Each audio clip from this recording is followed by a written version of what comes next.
traído a ustedes por la Iglesia Bíblica Metro, una iglesia de sana doctrina enfocada en conocer, vivir y anunciar el Evangelio de Jesucristo.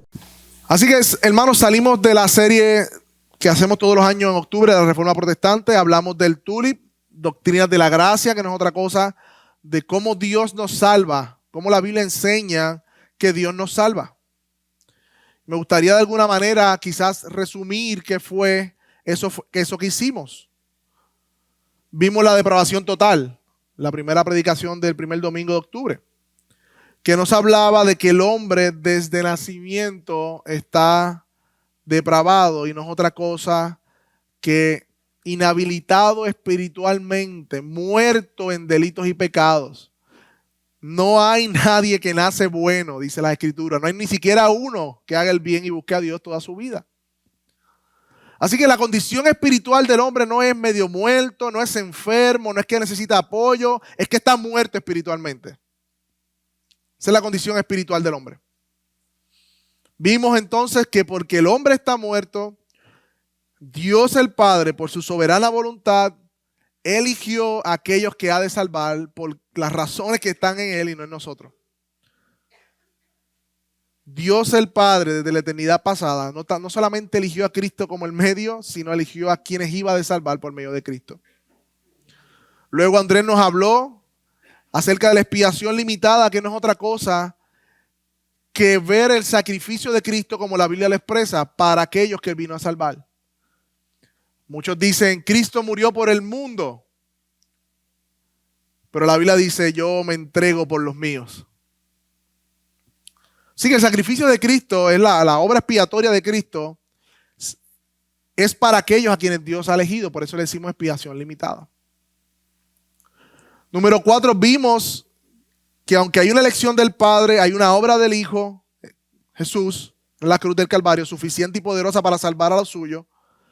Esta obra es aplicada mediante el Espíritu Santo, que es la gracia irresistible, o el llamamiento eficaz, que no es otra cosa que todo aquel que Dios se ha propuesto salvar será salvo.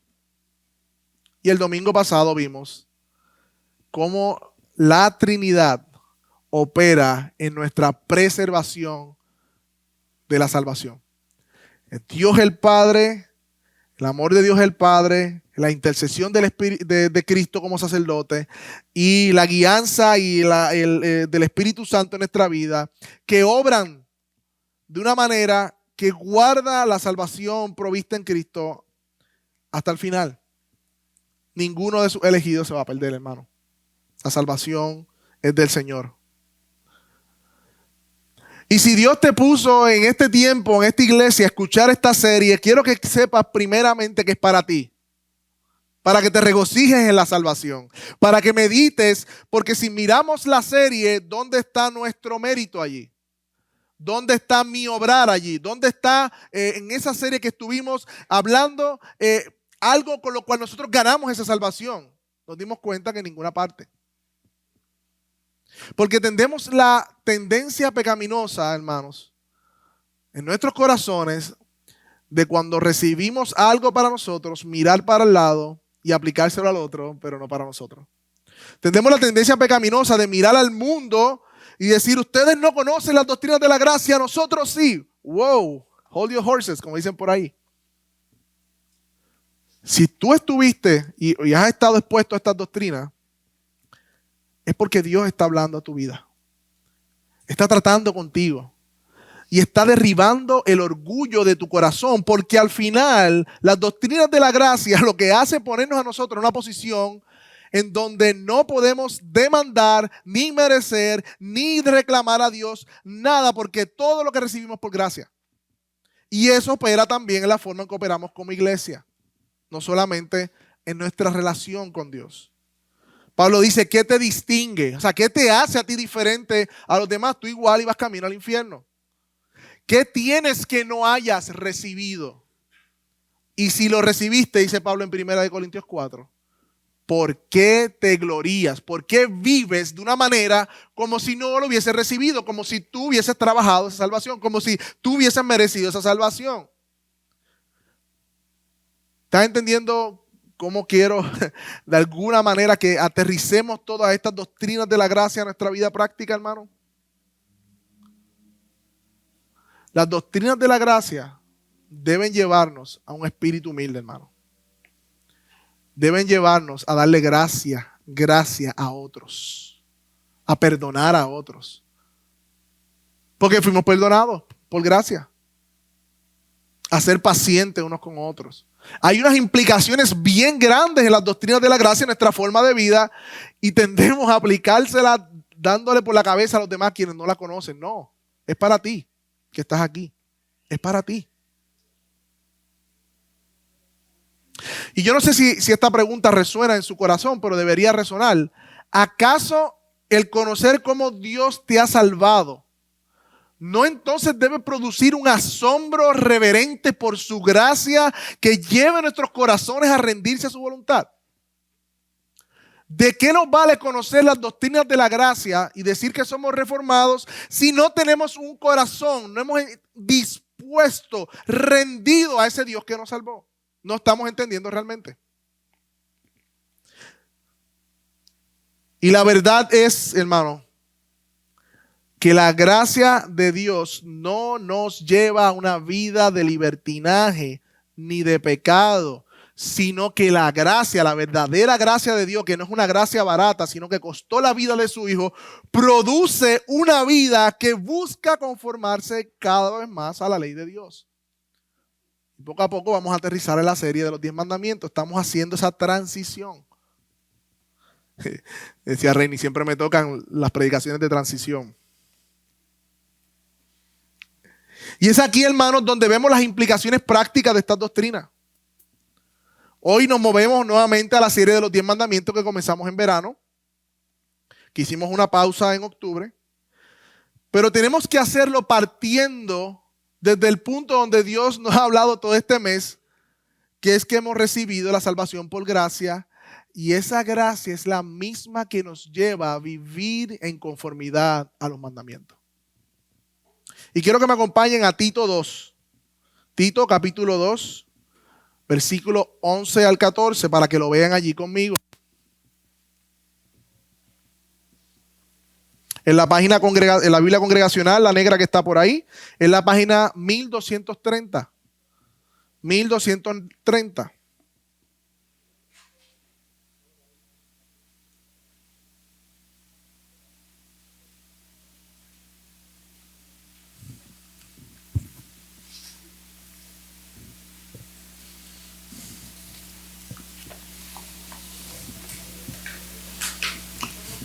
Tito capítulo 2, versículo del 11 al 14. Tito, un consiervo de Pablo, fue enviado a Creta a enderezar lo que estaba torcido, a sacar esos ancianos que no habían sido, o se habían impuesto como ancianos, no cumplía con las características de ser anciano. Ve allí, Tito, endereza lo torcido, pon disciplina, vamos a enderezar esto, pero el centro de la carta de Tito es esta parte que está aquí, que habla del evangelio, cómo informa todo eso. Capítulo 2, versículo 11.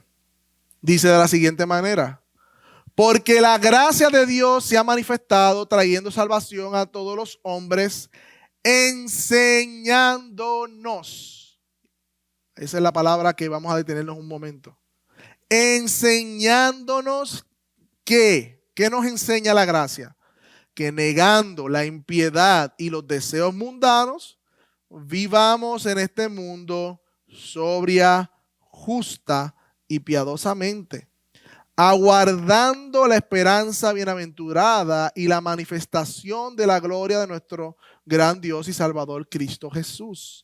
Él se dio por nosotros para redimirnos de toda iniquidad y purificar para sí un pueblo para posesión suya, celoso de buenas obras. Y miren esta palabra, hermanos, en versículo 12, 11. Comienza diciendo: la gracia de Dios se ha manifestado. Para hacer la aclaración rápida, esto Andrés lo trabajó, pero para salvación a todos los hombres. Ve, Víctor, ahí está. La salvación es para todos los hombres. Yo te pregunto, ¿todos los hombres se salvan? No. ¿A qué se refiere entonces Pablo ahí? Si mira los versos anteriores, desde el versículo 6, habla de los jóvenes, habla de las ancianas, habla de los amos, habla de los siervos, habla de los hombres, habla de las mujeres. Para todo tipo de personas la salvación ha sido manifestada en ese sentido. Pero ese no es mi punto, porque eso ya lo hablamos en la doctrina de la elección, ¿verdad? Y la doctrina de la expiación limitada. Sino mi concentración está, ¿para qué fue manifestada esa gracia de Dios en la salvación? ¿Qué dice? Enseñándonos. Otra traducción dice disciplinándonos. Otra traducción dice entrenándonos. La misma gracia que se manifestó para salvación es la misma gracia que nos enseña, nos disciplina y nos entrena.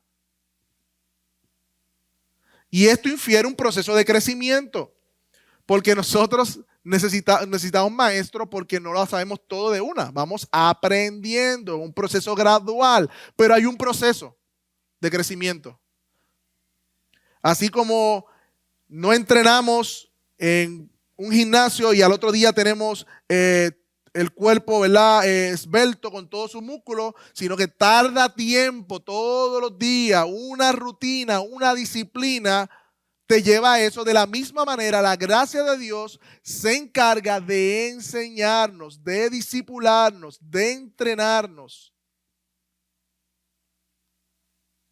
Así que también vemos aquí que la gracia es el poder que Dios usa para la santificación. A diferencia del temor y del castigo. No sé si es por la crianza o porque pensemos, pero nosotros en muchas ocasiones obviamos el poder de la gracia en el proceso santificador y lo vemos solo como si el temor y el castigo fuese lo que Dios usase para santificarnos. Y eso lo puede ver también en la vida de sus hijos. Hay lecciones poderosas que usted le puede dar a sus hijos, sobrinos, quien sea, cuando usted aplica gracia en la enseñanza y en la disciplina. Hermanos, Dios usa el mismo mensaje de salvación para santificarnos. Ese es el punto principal de esta primera parte. De esta primera parte de la enseñanza. Dios usa el evangelio de la gracia para enseñarnos a vivir adecuadamente. Hay mucho tropiezo, hermano, en la vida de santidad de una persona que no entiende esta verdad. Mucho tropiezo. Y aún podemos proclamar, hermano, ser reformados, creer en las doctrinas de la gracia. Podemos, ¿verdad?, decir eso de manera quizás hasta verbal o consciente, pero que inconscientemente nuestra vida de piedad, el principio de la gracia no es nuestro principio santificador, sino la culpa, el legalismo, entre otras cosas que en la vida cristiana no manifiestan que el poder de nuestra de santificación proviene de la gracia. Y quiero dar algunos ejemplos.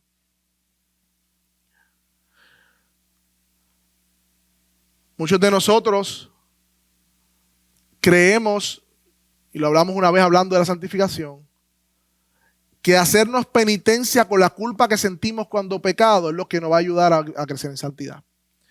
Pecamos contra el Señor y en vez de venir corriendo al Señor a encontrar gracia y refugio en Él, ¿qué hacemos?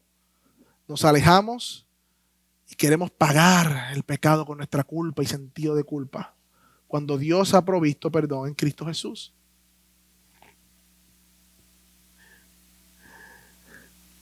No estamos confiando en el evangelio que nos salvó para nuestra santificación. Necesitamos aplicar el evangelio todos los días, hermanos, todos los días de nuestra vida. Y quisiera detenerme y no asumir el evangelio a pesar de que somos una iglesia centrada en el evangelio, porque debemos recordarlo aún en las predicaciones. ¿Qué dice este mensaje del evangelio, hermanos? ¿Qué dice este mensaje del evangelio? Que no podemos merecer el favor de Dios por nuestros méritos ni por nuestro desempeño. Tu obrar, cuántas horas oré, cuántas buenas obras hice, cuánto dejé de hacer para la obra del Señor en mi vida de piedad, no sorprende a Dios. No vas a merecer el favor de Dios por las cosas meritorias que tú crees que ganan mérito. Cuando nos acercamos a Él, Él no mira nuestro desempeño, sino que mira nuestra fe en el desempeño de Jesucristo. Así que cuando miramos nuestra insuficiencia y nuestra falta de desempeño, nuestra negligencia, tenemos un consuelo en mirar a Cristo, que es nuestro fiel representante, nuestro sustituto, nuestro Salvador, que vivió una vida activamente perfecta en nuestro lugar, ganando así en nuestro lugar la complacencia del Padre. Y que ahora gratuitamente, dice el Evangelio, nos da de sus beneficios por medio de la fe en su justicia. Hermano, ¿usted cree eso todos los días? ¿O los domingos cuando se lo recordamos? Cada vez que usted se levanta por la mañana.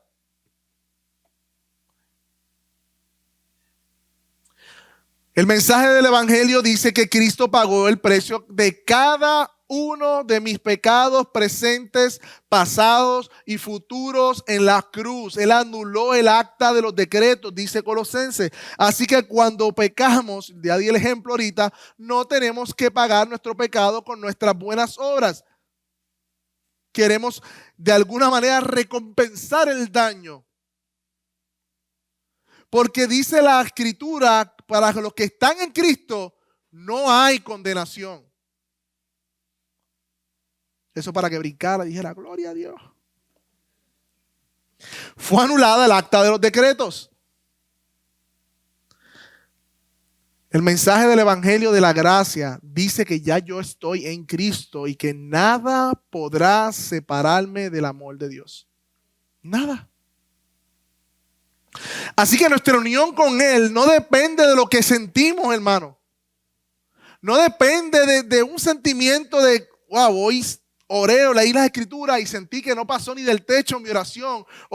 No, hermano, depende de sus promesas. Fiel es el que prometió. Fiel es el que prometió. Su amor, hermano, nunca nos dejará, no nos defraudará, aún en los momentos de frialdad de nuestro corazón. ¿Tú sabes lo que hace Dios por medio de su Espíritu cuando estamos así? Nos guía de la mano, nos toma y nos lleva al arrepentimiento para que volvamos a disfrutar de los beneficios de su gracia. Él prometió sostenernos hasta el final. Hermano, este mensaje del Evangelio dice que donde abundó el pecado, sobreabundó la gracia. No hay pecado tan grande, hermano, que no pueda ser perdonado. No hay condición que no pueda ser cambiada. No hay debilidad que Él no pueda transformar en una fortaleza. Y si Él permite debilidad en nuestra vida, es para que gustemos cada vez más de su gracia, dependiendo únicamente de sus promesas. Este es el mensaje del Evangelio de la gracia, hermano, que fue manifestado y que nos pone, hermano, el meditar en este Evangelio nos pone en la condición correcta en nuestros corazones para que ahora que volvamos a la serie de los 10 mandamientos, podamos venir con corazones humillados, confiados de que Él nos ayudará a vivir estos mandamientos en nuestra vida. Por lo tanto, hermanos, la gracia y la ley no son enemigas, como se ha querido transmitir o como evangélicamente la gente lo ve. La gracia de Dios no se contrapone a la ley, todo lo contrario. Son hermanas, son mejores amigas, trabajan juntas. Porque la gracia de Dios manifestada en Cristo antecede el mandamiento, o sea, está antes del mandamiento, al igual que vamos a ver repasando los 10 mandamientos, como Dios libera a Israel de Egipto y luego le da su ley. La gracia del Evangelio nos da la capacidad de obedecer la ley de Dios, hermanos.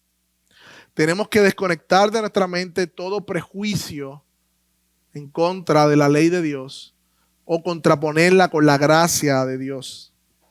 Porque, por decirlo de una manera, la gracia es el río, pero la ley es el cauce por donde va ese río. La gracia es el maestro y la materia es la ley. La gracia nos enseña, pero nos enseña la ley de Dios. Mi pregunta hasta este punto ¿es el mensaje de la gracia de Dios que está operando en tu vida para santificación? Porque ¿qué pasa cuando este mensaje no es el que opera?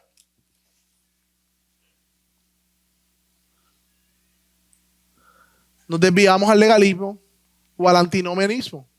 El legalismo es querer ganar el favor de Dios por nuestras obras, y el antinomianismo es ver la ley de Dios como algo opcional. Tú sabes, pues Dios me va a perdonar y degrado la ley de Dios a algo opcional en mi vida y no como un mandato que Dios nos da, como si fuera algo malo.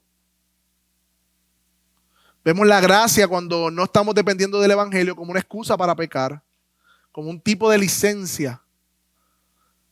O vemos el evangelio como algo que yo debo demostrarle a Dios que yo puedo con mis propias fuerzas hacerlo.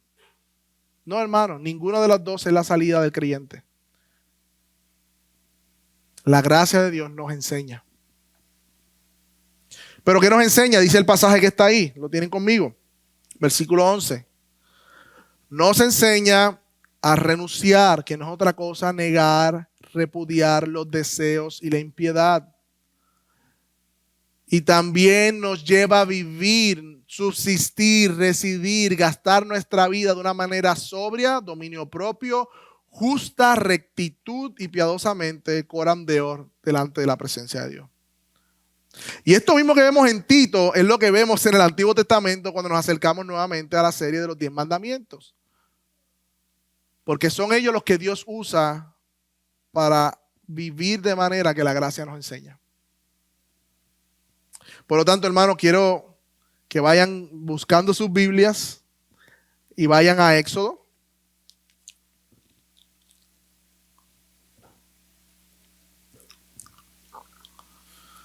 Capítulo 19.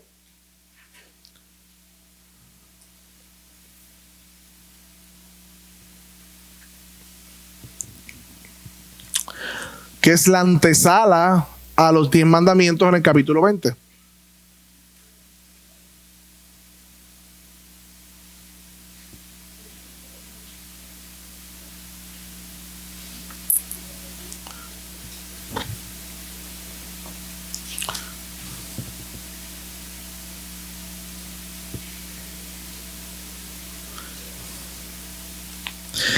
En Éxodo 19,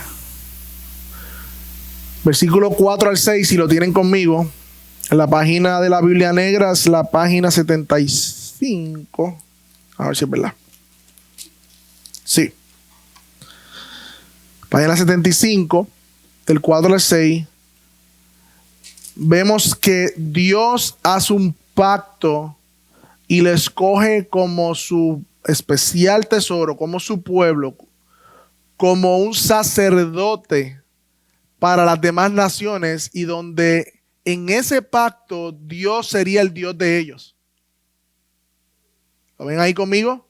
Dice el versículo 4, ustedes han visto lo que yo he hecho a los egipcios y cómo los he tomado sobre las alas de águila y los he traído a mí. Miren el amor de Dios.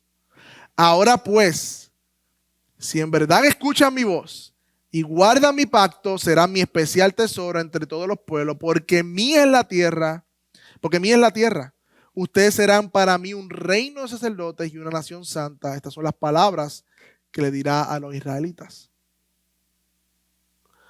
Así que la ley de Dios, hermano, que sigue en el capítulo 20, es un resultado del pacto de amor de Dios con su pueblo.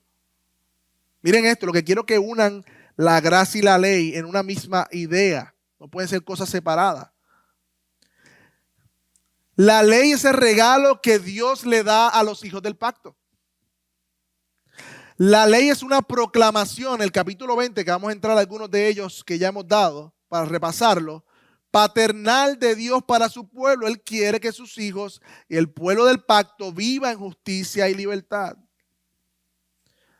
Entonces los mandamientos no son un antojo malhumorado de un Dios que no quiere que nadie sea feliz. Todo lo contrario, es una extensión de su amor. Es una expresión de su gracia para que puedan vivir justa y piadosamente y no como las demás naciones.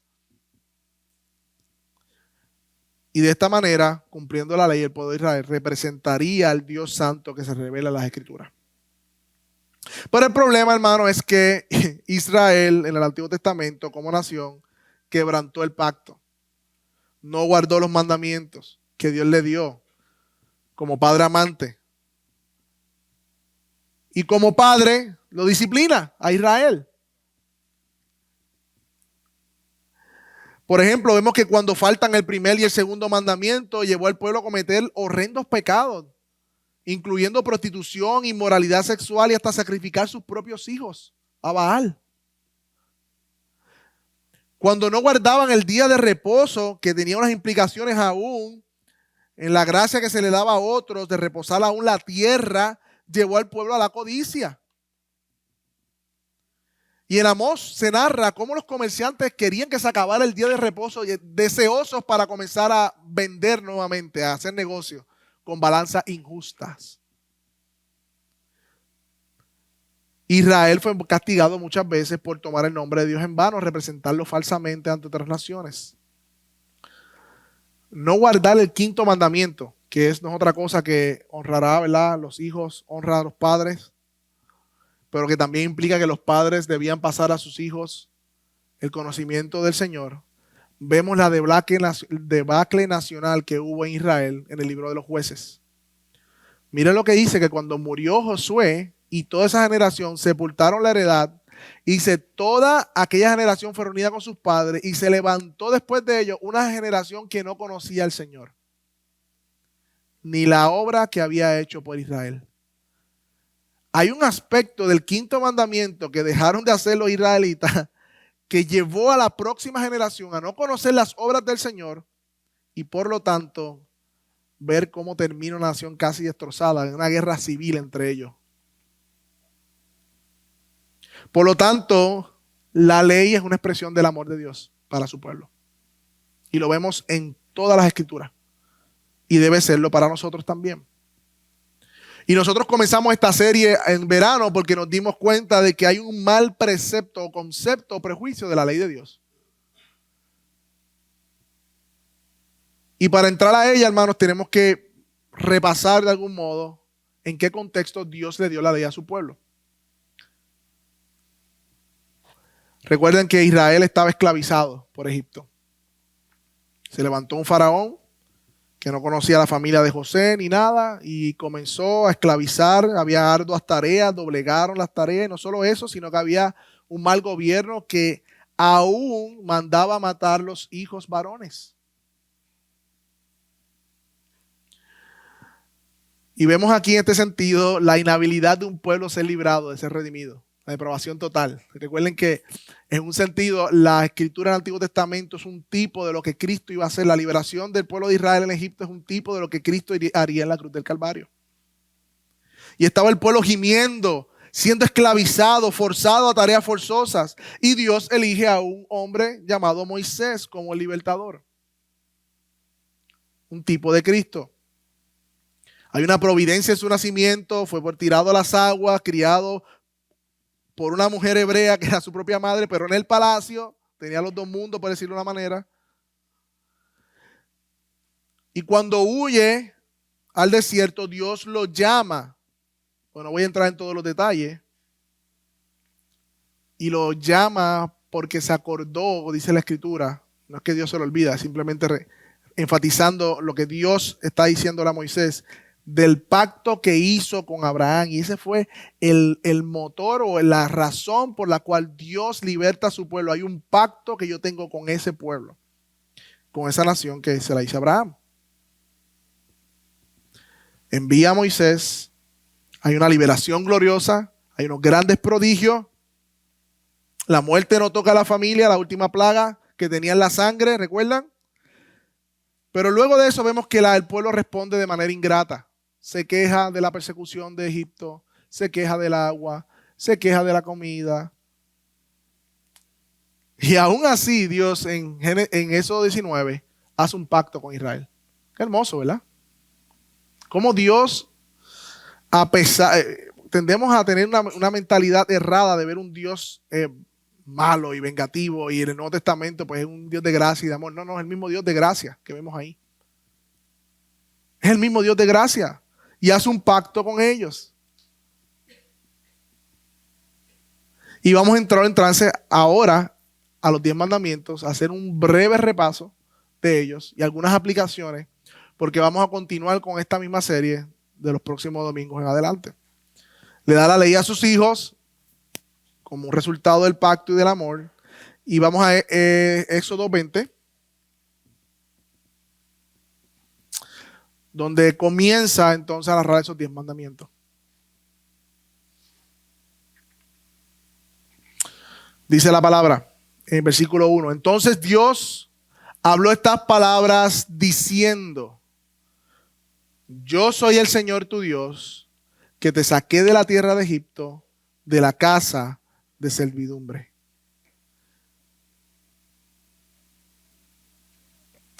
Dios se establece como su Dios y le recuerda la obra que hizo de redención a su pueblo. Y esa es la base y la autoridad por la cual le da su ley a su pueblo. Y el primer mandamiento dice: no tendrás otros dioses delante de mí. ¿Qué significa esto? Significa que no tendrás otros dioses además o al lado mío o adición a mí, porque Dios sabía de algún modo, o no esperaba que Israel abandonara por completo a Jehová, pero sabía que Israel iba a añadir a Jehová otros dioses a los cuales le daría gloria y honra cuando Dios dice no. Así que el peligro no está en que vamos a sustituir a Dios. Y miren qué sutil es esto, hermano. El peligro está es poner al lado de Dios otros dioses. Podemos tener una apariencia cristiana y con toda lo verbal cristianés, hablamos cristianés, nos reunimos, servimos al Señor, pero ponemos nuestra confianza, nuestro deleite, gozo y plenitud en otras cosas. Confesando ser cristiano, ¿verdad? O confesando que adoramos al único Dios verdadero. No adoramos a María, no adoramos a los santos, no adoramos a Buda. No, esa gente son unos idólatras. Sí, pero el mandamiento dice al lado mío.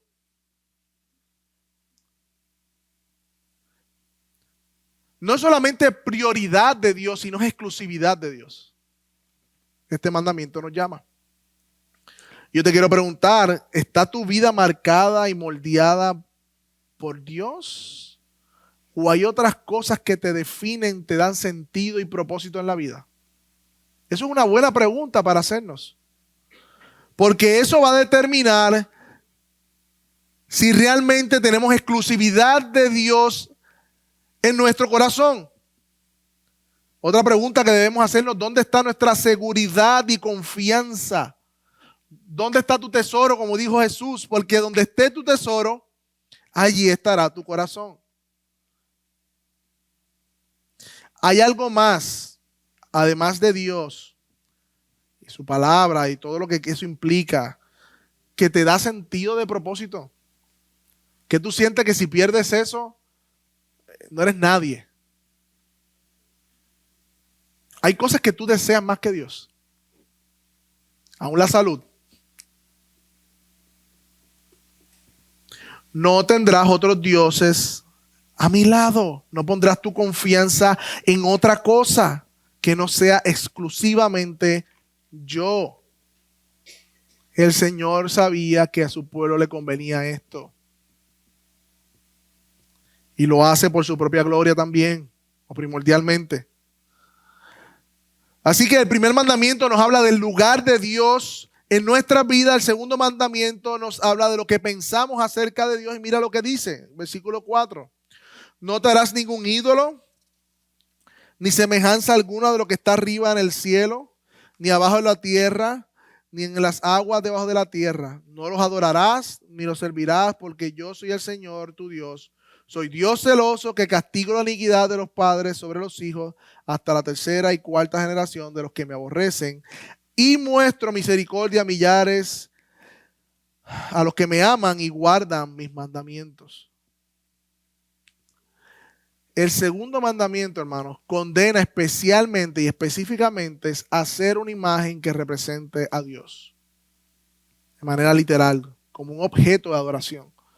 Y de hecho, usted lee Isaías y es Dios burlándose literalmente de las estatuas que otras naciones hacían. Y aún su propio pueblo llegó a hacer de otros dioses. Y Dios le decía, ¿y de qué son? De plata, de madera, y ustedes mismos lo cargan. Tienen boca y no hablan, tienen ojos y no ven. Hablando de esas imágenes y esos ídolos, hermanos. Y la razón por la cual no podemos hacer ninguna imagen de Dios, y Dios le dio este mandato a su pueblo, que en su contexto era, hermanos, una gran tentación. ¿Por qué, hermano? Porque las demás naciones tenían representaciones visibles de Dios. Y Dios le dijo a su pueblo, tú no vas a tener representación visible mía.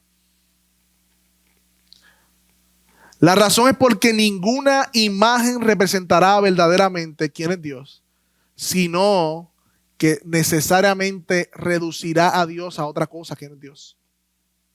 Porque nosotros le vamos a humanizar a un Dios que no es humanizable. En ese sentido, porque Dios se hizo hombre, sí, en Jesús. Pero como ser, como Dios trino, ninguna imagen va a representar quién es Él. Por eso es la prohibición.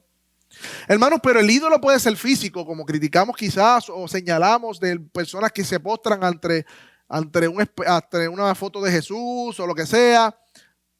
Pero cuidado, porque hay imágenes en nuestra mente que no son las imágenes de quién es el Dios verdadero.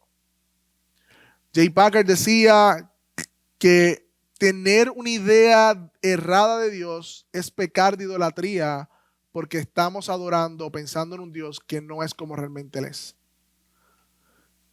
Tú que estás aquí, persona que nos está visitando, Dios no es como tú te lo imaginas, ni como tú quieres que sea. Dios es como la palabra ha revelado que Él es. Y no tienes la libertad, ninguno de nosotros tenemos la libertad de redefinir quién es Dios. Por lo que mi papá me enseñó, por lo que mi mamá me enseñó, por lo que yo siempre creí, por lo que escuché de otro, sino que nosotros debemos sujetarnos a lo que la Biblia revela de quién es Dios. No tienes la libertad de hacer un Dios a semejanza tuya. Porque dice que Él es celoso. Un Dios celoso. Y su celo no es como el nuestro, que es un celo pecaminoso. Es un celo santo.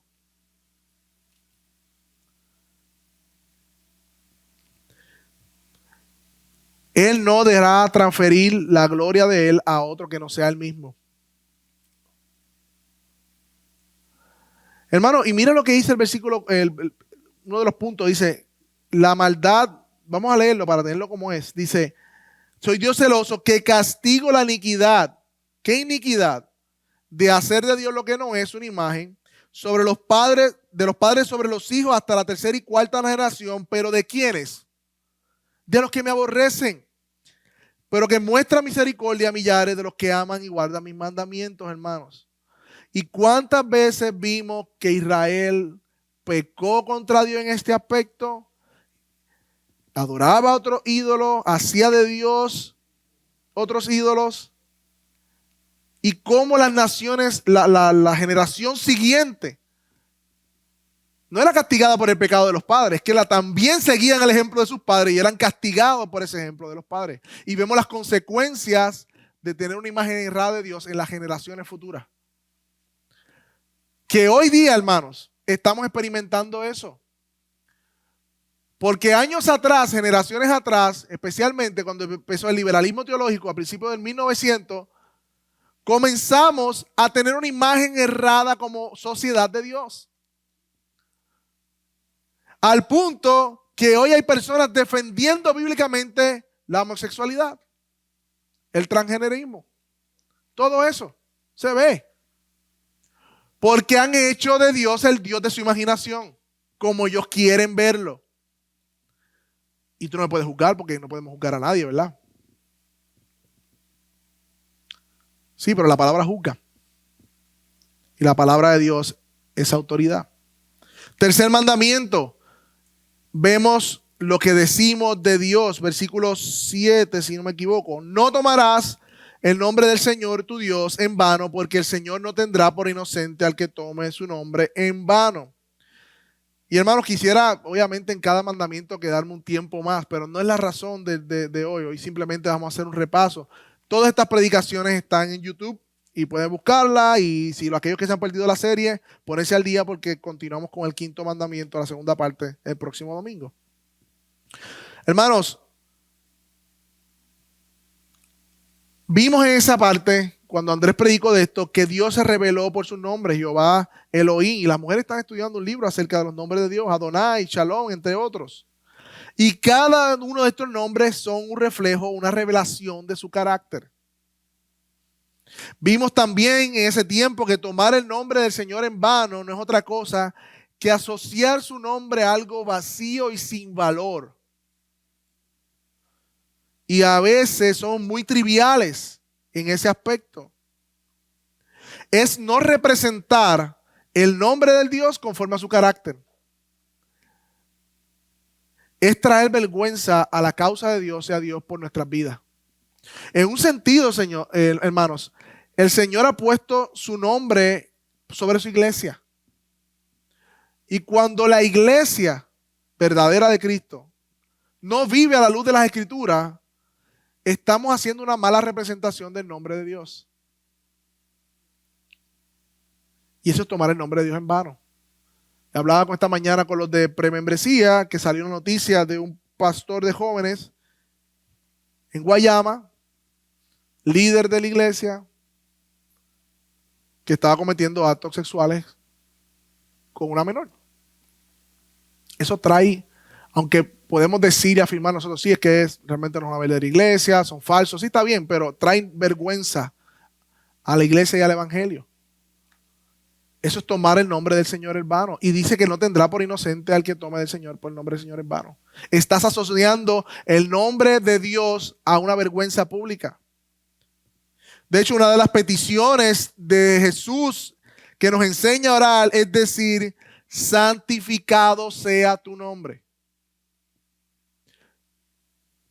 Y nosotros debemos vivir de una manera que podamos santificar su nombre ante el mundo, que el mundo pueda ver cada vez más santo el nombre de nuestro Dios a través de nuestra vida. Eso es santificar el nombre del Señor. No tomarlo en vano, no usarlo para cosas triviales, obviamente no jurar en vano.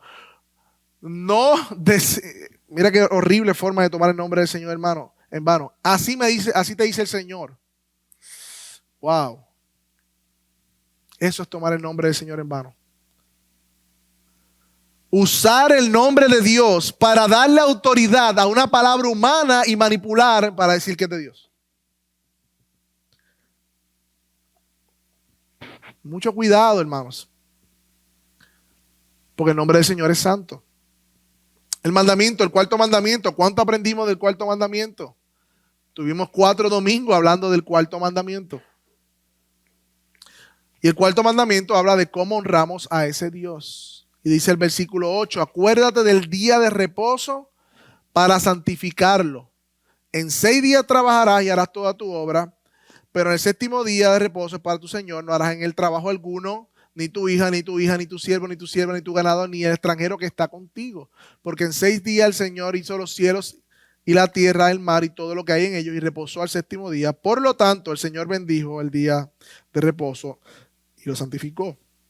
Cosas que aprendimos de esta serie y que este texto nos enseña es que Dios diseñó un día particular para que su pueblo cesara de sus labores, así como Dios cesó de sus labores creativas. No porque estaba cansado, Dios no se fatiga y se cansa, pero sí como un patrón enseñándonos a nosotros. De hecho, en Deuteronomios, cuando se relee la ley, se asocia el día de reposo, el día de descanso, con el día en que el pueblo de Dios fue librado a través del sacrificio pascual. ¿Recuerdan? Que iba a venir el ángel de la muerte, la sangre del cordero en las puertas iba a ser el sustituto de la muerte y la muerte no entraría a esa familia. De esta manera, el día de reposo se asocia como un anticipo, hermanos. Ese sábado que guardaban los judíos como un anticipo del domingo, como un anticipo de la obra completa que Cristo haría y traería reposo a todo lo suyo. Era una sombra, hermanos, de lo que iba a ser el domingo. Porque el domingo, el primer día de la semana, luego vemos en el Nuevo Testamento el Señor del sábado, que es Jesús. Yo soy el Señor del sábado. Primero que nos ejemplificó y nos enseñó a cómo guardarlo de manera genuina, porque los judíos habían hecho otra ley humana para ese día.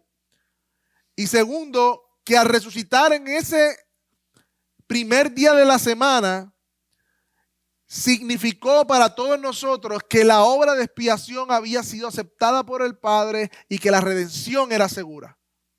Y esa redención que apuntaba en el Antiguo Testamento al pueblo de Israel en Egipto era la redención que apuntaba ahora a la redención mayor que iba a ser Cristo en la cruz del Calvario. Por eso nos reunimos domingo, por eso descansamos el primer día de la semana, recordando la resurrección de nuestro Señor Jesucristo, que es el sello de aprobación de su sacrificio. Y la seguridad que tenemos de que su sacrificio ha sido aceptado en nuestro lugar. Y obviamente eso tiene otras implicaciones tanto históricas como un día de evitar, implicaciones prácticas que vimos, evitar a toda costa verlo como un día regular, como un día de trabajo regular. No, nosotros los creyentes debemos reposar, debemos descansar, debemos usar ese día como lo hacía la iglesia primitiva y aún en la historia, para meditar en las Escrituras, para la comunión unos con otros. Y yo sé que todos nosotros de alguna manera hemos tenido que hacer ajustes, y qué bueno, gloria a Dios. Porque para eso es la palabra de Dios. Y ahí mostramos fe, de hecho. Mostramos fe sometiéndonos a lo que las Escrituras dicen, porque confiamos en su palabra, que es lo mejor para nosotros. Hay personas que han tenido que hacer ajustes en sus trabajos, hay personas que quizás ese día lo cogían para resolver 20 cosas, y he visto y hemos sido testimonio de que sí ha entendido de que Dios nos ha llamado a descansar, a reposar, a meditar, a disfrutar de la coinonía con sus hermanos, a disfrutar de la palabra. Y interesantemente ese día séptimo de la creación nunca cerró, apuntando al reposo eterno que tendremos cuando Cristo regrese. Amén. También vimos el quinto mandamiento, hermanos. La primera parte, y ahí nos quedamos. Y ese quinto mandamiento lo vemos en el capítulo 20, versículo 12, que dice: honra a tu padre y a tu madre para que tus días sean prolongados en la tierra que el Señor Dios te da. La palabra honra era la palabra reverenciar, del mismo verbo reverenciar y temer.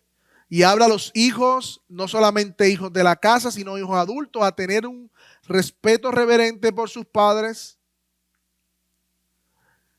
Porque este era el marco, o es el marco que Dios utiliza para que sus padres hagan la función de enseñarle a sus hijos la ley del Señor, que ese sería ya el próximo domingo. Recuerden que los mandamientos, aunque están expresados de una manera negativa a la mayoría, eso insinúa que realmente tenemos un corazón pecaminoso, pero también insinúa que hay una parte positiva que tenemos que hacer. Así que la honra a padre o madre también nos llama que padre o madre deben ganar esa honra para con sus hijos enseñando la ley del Señor. De hecho, hay un mandamiento después de Deuteronomios que tenían que enseñarle las obras del Señor a sus hijos. Y a fin de cuentas, Dios es un Dios Padre. Y decía un comentario que un hijo que sea rebelde a su padre y a su madre, difícilmente reverenciará al Señor. Tendrá reverencia por el Señor. Y ahí nos quedamos, hermanos. ¿Cuáles son las implicaciones finales de lo que hemos dicho hasta ahora, hermanos? Vinimos desde las doctrinas de la gracia, vimos que la gracia de Dios nos enseña, vimos que esa misma gracia de Dios nos anima a nuestra vida de santificación y usa la ley de Dios para eso. Y ahora vimos un repaso de dónde nos quedamos en los 10 mandamientos. El domingo que viene continuamos. Pero hasta aquí quiero decir 2 cosas. ¿Qué haremos con los mandamientos, hermano? ¿Qué haremos con esta serie? Como iglesia, a los creyentes, ¿Qué haremos con lo que hemos aprendido y aprenderemos los próximos domingos? ¿Seremos oidores olvidadizos? ¿Oraremos por un corazón dispuesto, informado por la gracia, para someternos a estos mandamientos hermosos del Señor? Mi pregunta es, ¿estás aplicándolos a tu vida? ¿Estás moldeando tu vida estos mandamientos? Al no creyente que está aquí visitándonos hoy, la ley para el creyente es hermosa, porque nos enseña a vivir en piedad, porque nos muestra el carácter de Dios Santo. Pero para que él no está en Cristo, lo condena. Serás juzgado por la ley de Dios. Y el resultado de ese juicio será condenación, porque ningún hombre desde que nace hasta que muere puede cumplir la ley de Dios completamente. Así que visita que estás aquí, o hermano que aún no has creído en el Señor como tu único Salvador y te has arrepentido, la ley de Dios te condena. No puedes acercarte a Dios sin que Dios haya mediado ese acercamiento por medio de su Hijo Jesucristo. Nadie en sus propios términos se acercará a Dios. Necesitas mirar la cruz y ver en la cruz esa condena que era tuya. Necesitas confiar en Cristo como tu único camino hacia Dios. No en tu moralismo, no en tu buen proceder, no en compararte con otras personas. Necesitas hoy reconocer que estás muerto en delitos y pecados y pedirle a Dios que te dé un corazón nuevo. De lo contrario, visita o amigo que está aquí, que no conoce, que no ha entregado, que no se ha arrepentido, hoy Dios te llama a arrepentimiento para que Él pueda ser tu Padre. Pero si rehusas el llamado de Dios a tu vida, Él vendrá como juez y te juzgará con su ley. Y en ese tribunal será revelado todo. No solamente lo que yo pueda ver de ti o tu familia pueda ver de ti, sino aún las intenciones del corazón, todo lo oculto, todo lo secreto. Dice la palabra que quedaremos desnudos ante ese juicio. Todo será conocido. Y si la justicia de Cristo no está a tu favor, serás condenado. Hoy Dios te llama a salvación. Reconoce que eres un depravado, que necesitas ser regenerado por su gracia para que puedas entonces vivir a la luz de su ley. Y así como el pueblo de Israel, Dios le dio la ley y entró en el desierto en esperanza a la tierra prometida, así nosotros hoy recibimos la ley del Señor en nuestro peregrinaje a la esperanza de la ciudad de Dios. Ese mismo texto de Tito, dice al final, aguardando la esperanza. Aguardando la esperanza. Nosotros, hermanos, que estamos aquí creyentes, que vivimos al amparo de la ley de Dios, vivimos aguardando esa esperanza lo voy a leer textualmente para que no se me vaya. Aguardando la esperanza bienaventurada y la manifestación de la gloria de nuestro Señor, gran Dios Jesucristo, porque llegará el día en que Cristo regresará gloriosamente y nos llevará a un lugar, a la ciudad de Dios. Amén.